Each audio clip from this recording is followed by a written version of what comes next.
Shabbat Shalom. How is everybody? Hope you're doing well.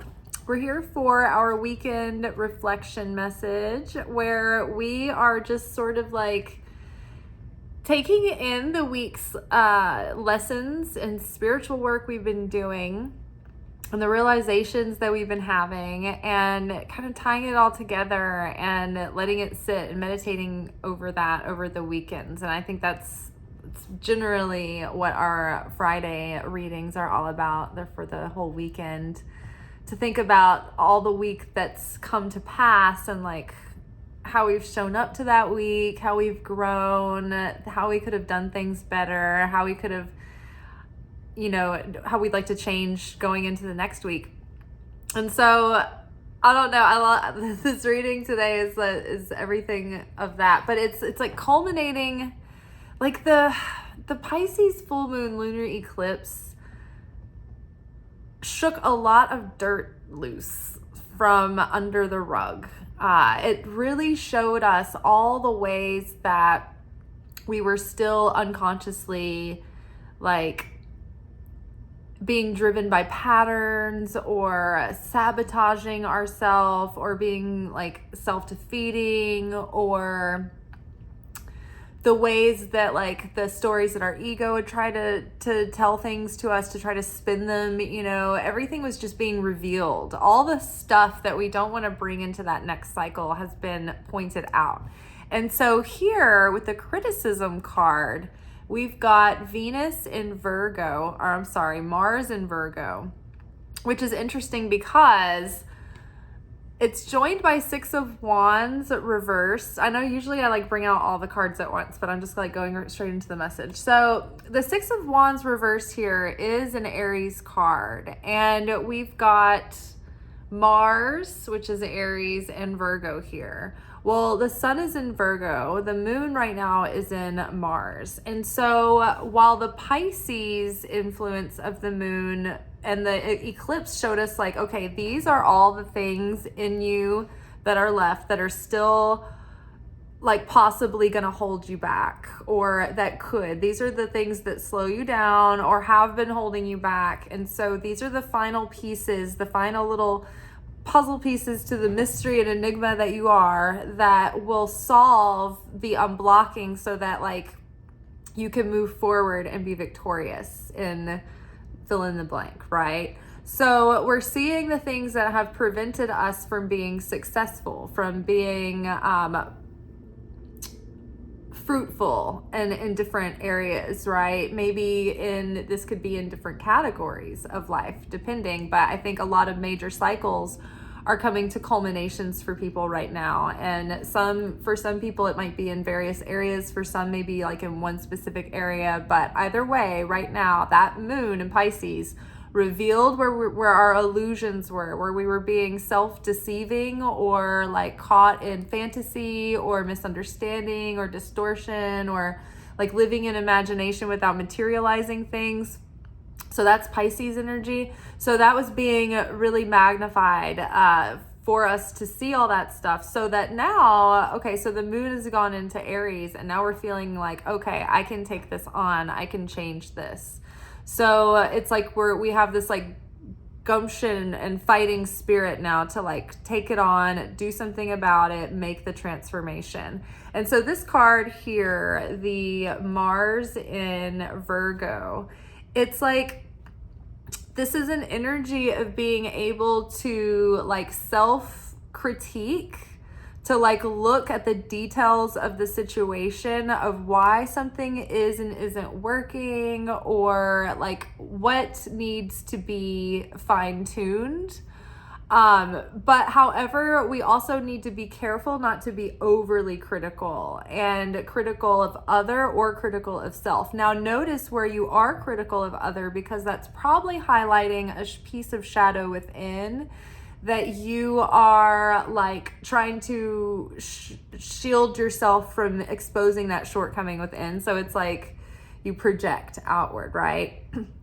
So this is that energy of that card. It's like, on the one hand, it's about like brutal self-analysis and really honest self-evaluation, but also not in a way that's cruel or too critical of yourself. It's like compassionate, but really honest. At the same time, we're not being like overly critical of other, or like we may feel triggered and want to be critical of others right now, but we need to restrict that egoic desire or impulse to be that way. The impulse of the ego to be critical of other people, it's like a form of evil tongue and evil eye. And that's one of the ways that the opponent like tricks us up into like a booby trap of like our own sinful ways, that we fall over our own feet and squander our blessings and spill out all that energy and potential.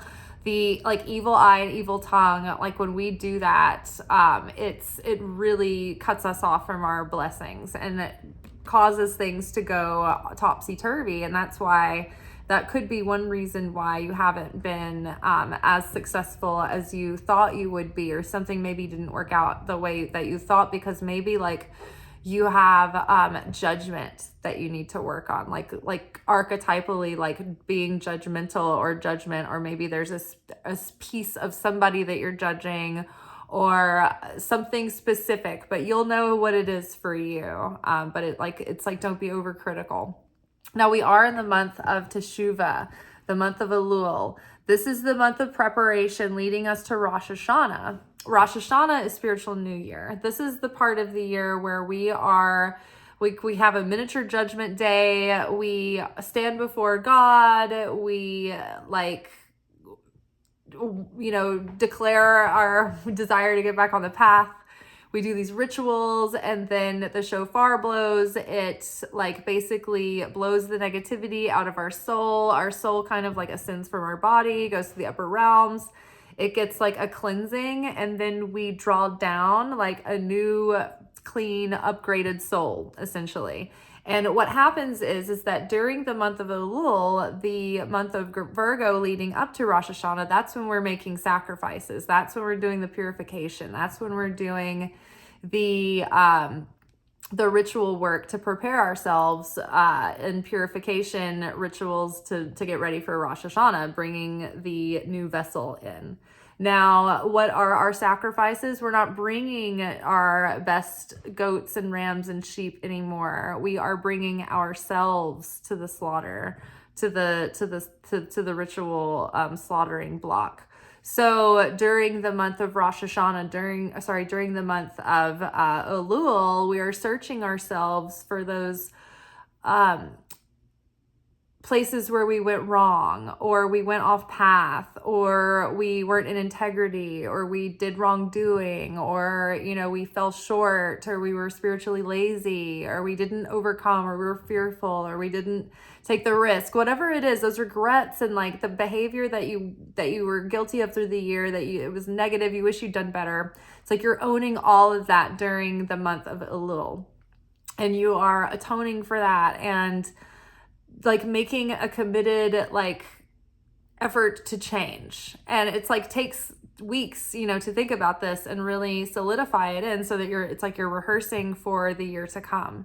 Now on Rosh Hashana and Yom Kippur, this is where we get the new soul for the year, but this is where we draw down our blessings for the year to come. It's like we get a deposit into that spiritual bank account. Like, here's what you have to start with to work with, right? Based on, your previous year and the sincere effort that you put in during this month of preparation. That's why I keep talking about it in every episode, so that everybody has a chance to get on board. Toot toot. Shiva.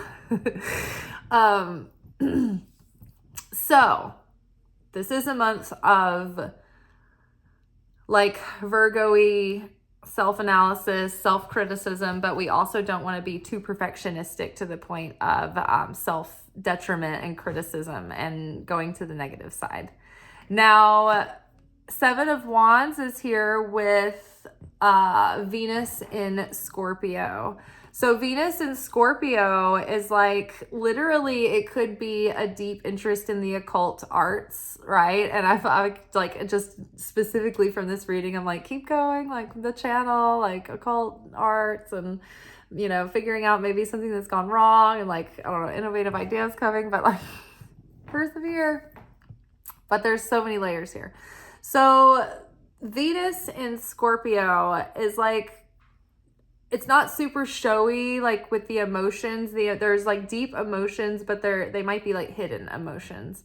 And this is also talking about like plumbing, like depths and mysteries and things that aren't necessarily like out in the open or obvious. So I think with the Seven of Wands is all about like persevering and like being able to like handle what you're up against and believing in yourself and going the distance and like like staking your claim, setting your boundaries. I think that this is when you come up against your patterns and you're in the moment of confronting your patterns and you're like, okay, let's see if I can like navigate this challenge in the right way. It's navigating me forward and not keeping me stuck. And so we're in this moment where like, because we've been doing this self-analysis, this reflection about like what's been keeping us stuck, what's been holding us back, what's been, you know, like fucking us up, you know, and thwarting us from being successful.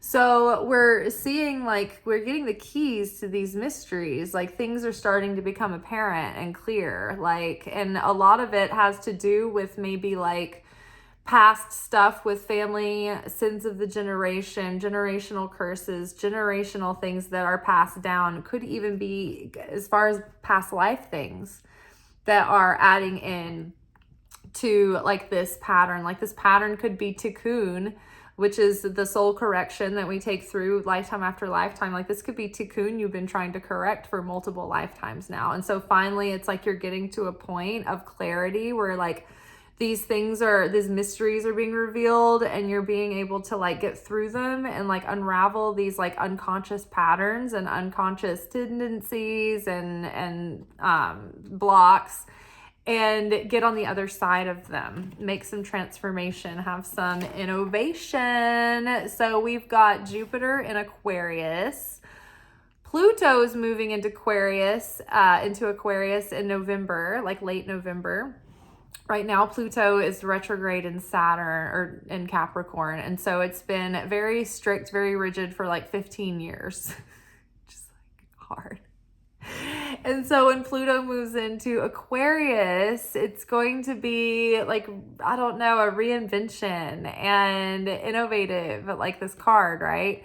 So this Nine of Wands is here with innovation. And so like Jupiter is expanding our new mindset, right? We have a new consciousness now.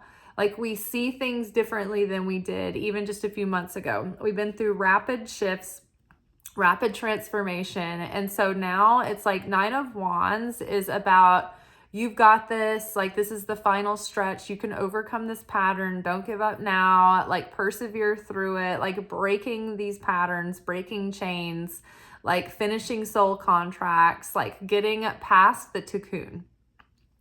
So I think that really good things are happening. I think like huge, like revolutionary mind shifts are happening, consciousness shifts are happening. And so now we're going to be planting seeds with like a different quality of consciousness than we did. Rather than planting seeds of chaos, we're planting seeds of love and of light so that they have all the chance in the world to flourish in the next cycle. And we're not just repeating old patterns again and again and again. All right, so I think very positive, I think very enlightening kind of week. It's been like, it's been a mixed bag of a little bit of like, just a little bit of chaotic energy, but at the same time, I think it's been a very grounding full moon lunar eclipse. And it was a fun, ironically enough, because it's like Pisces, like how ungrounded is Pisces? But for some reason, like this eclipse in Pisces was like, kind of like gave a lot of clarity and grounding and peace. And just sort of like, I don't know, it just felt like something like things just settled into place, you know, into a different rhythm or something. So I think that's good. I think good things are happening. I think we're just seeing more clearly about like, oh, okay, this is what's been sending me into like undesirable spirals and cycles and patterns, and this is what I can do now to transform that. And so it's like sometimes it gets tiring and sometimes it gets hard, but we've got this. Like we're at the end of this struggle. We're like at the end of Act 2. We're like in the Act 3, almost at that final like good satisfying moment where we get to, I don't know, have a good scene of excitement at the end because somebody like achieved something. But we're getting there. We really are. I'm proud of us all. So much has been happening. So much has been changing. So much has been like just in upheaval and turned upside down and inside out. And I think I just started to sing. Whoop, there it is.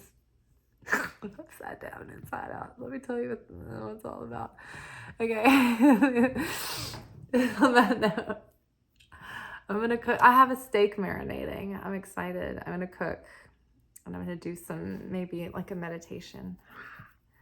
And then I'm gonna Shabbat. So I'll holler at y'all tomorrow night for our Secret Teachings of Jesus segment. This is our Saturday night secret sermon after midnight. So I'll film it and upload it. And so sometimes it drops like in the middle of the night, sometimes like at midnight, around like sometimes not until the morning. Depends on how fast it uploads. Just be on the lookout for it. And you can turn on notifications to be notified when those videos are uploaded if you would like. All right, y'all, subscribe, like, comment, all that stuff that helps these videos get out to other people so they can get these messages also. That's the big idea of it. All right.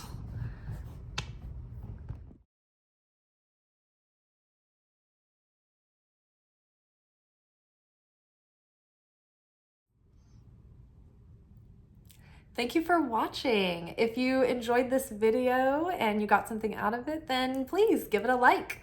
Subscribe to the channel. Turn on notifications to be notified of when I drop content. Like the videos, comment, share them. Anything that you do helps these messages get out to other people who need them. So you watching a video and taking an action on it actually makes a positive difference in someone else's life.